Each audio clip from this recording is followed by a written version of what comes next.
બધા નાના નાના બાળકોને લઈ આવ્યા છે. ભલે અહીંયા આવીને અવાજ કરશે, રમશે, કૂદશે, જે બી કરશે, પણ એ મંદિરે આવ્યો છે. હું નાનો હતો ત્યારે મંદિરે જતો, મારા દાદા જોડે કે દાદી જોડે કે મારા માતા પિતા જોડે, કોઈ બી સંબંધી જોડે, તો એ વસ્તુ એ બાળક ભૂલવાનો નથી. ભલે અહીંયા આવીને જ્યાં કૂદકા મારે ત્યાં મારવા દો, પણ એ છોકરાઓને અહીંયા અવશ્ય લઈ આવવું જોઈએ.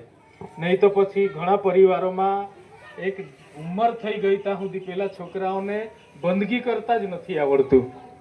બંદગી કેવી રીતે કરવું તે, કારણ કે તે જ આવે, જ્યારે આવે ત્યારે એમના છોકરાને બીને લઈ આવે ને કોઈને નહીં. એટલે એને લીધે આપણે ત્યાં આજે સંપ્રદાય નાનો થયો, એમને કોઈ ખબર નથી, તો આપણે એમને જોયો એટલું વાતાવરણ આપી નથી શકતા.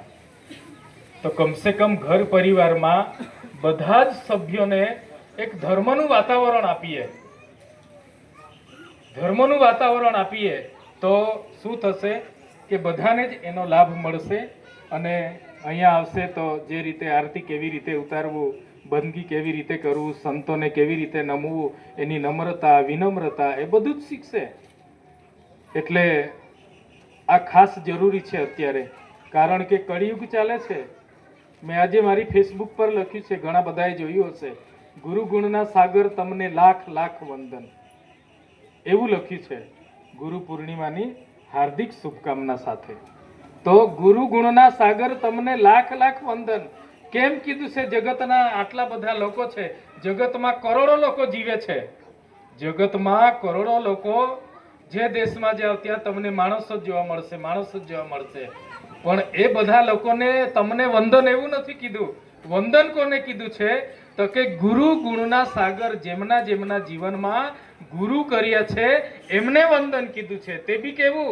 એક વંદન નહીં, બે વંદન નહીં, લાખ લાખ વંદન કીધું છે. તો આપણે બધા ભાગ્યશાળી છે કે ભલે આપણને આરતી આવડતી હોય, ઉતારતા ના આવડતી હોય, ઉપાસના કરતા આવડતી હોય, ના આવડતી હોય, બંદગી કરતા આવડતી હોય, ના આવડતી હોય, પંચમ સ્વસમ વેદ અગાધ બોધ કે વિશ્વબ્રહ્મ વિધ્વંસ નિધિ ગ્રંથનું જ્ઞાન નથી આવડતું, પરંતુ આપણા જીવનમાં આપણે ગુરુ કર્યા છે ને, એટલે આપણા માટે લાખ લાખ વંદન કીધું છે. એટલે આ નાની સૂની વાત નથી, કારણ કે કળિયુગ ચાલે છે. કળિયુગમાં લોકો તમને મોજ શોખ કરતા નજરે પડશે. એ ધાર્મિક સ્થળ હોય કે પ્રવાસન સ્થળ હોય કે કોઈ મોટો ફુવારો હોય કે કોઈ મોટો ઓવારો હોય કે કોઈ સારો નદી કિનારો હોય કે કોઈ બગીચા હોય કે બાગ હોય, જ્યાં બી હોય ત્યાં આજના યુવાનો, આજના લોકો તમને મોજ શોખ કરતા જોવા મળશે. દારૂ પીશે, ઊંચા પ્રકારનું દારૂ પીશે, ઇંગ્લિશ દારૂ પીશે, માંસ મચ્છી ખાશે, મટન ખાશે, એવા પ્રકારના વ્યસનો કરશે. હા, ઊંચે લોગ ઊંચી પસંદ, માણિકચંદ ખાશે, વિમલ ચુટકી ખાશે, માવો ખાશે, એટલું મોજશોખ કરશે. કેમ? તો આવી પરિસ્થિતિમાં લોકો જ્યારે પોતાનું જીવન મોજશોખથી વિતાવે છે અને તમે જ્યારે નિર્વ્યસની બની, માંસાહારનો ત્યાગ કરી, કપાળની અંદર ભાલ તિલક કરી, ગુરુ ધારણ કરી, ગળામાં ગુરુ કંઠી ધારણ કરી અને ભક્તિ કરો છો, આ કળિયુગમાં તમને ડગલે ને પગલે ખાવા પીવા વાળા લોકો જ્યારે નજરે પડશે અને તમે કપાળની અંદર ભાલ તિલક કરીને ભક્તિ કરો છો, તો એનાથી મોટું ભાગ્ય કયું હોઈ શકે મિત્રો? કયું હોઈ શકે આપણા માટે? અને જીવનમાં જેમણે જેમણે ભક્તિ કરવાના છે, ભક્તિ કરી છે, એવા લોકોનું જ જીવનને આત્મકલ્યાણ, એવા લોકોનો જ આત્મ ઉદ્ધાર થયો છે.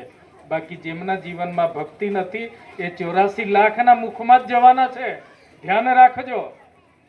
જેમના જીવનમાં ગુરુ નથી, જેમના જીવનમાં ભજન નથી, જેમના જીવનમાં કીર્તન નથી, જેમના જીવનમાં સત્સંગ નથી, એ તમામ જીવો 84 લાખના મુખમાં જવાના છે. એકમાત્ર વ્યક્તિઓ જેમના જીવનમાં ગુરુ છે એ જ લોકો સારી જગ્યા પ્રાપ્ત કરવાના છે. એટલું યાદ રાખજો.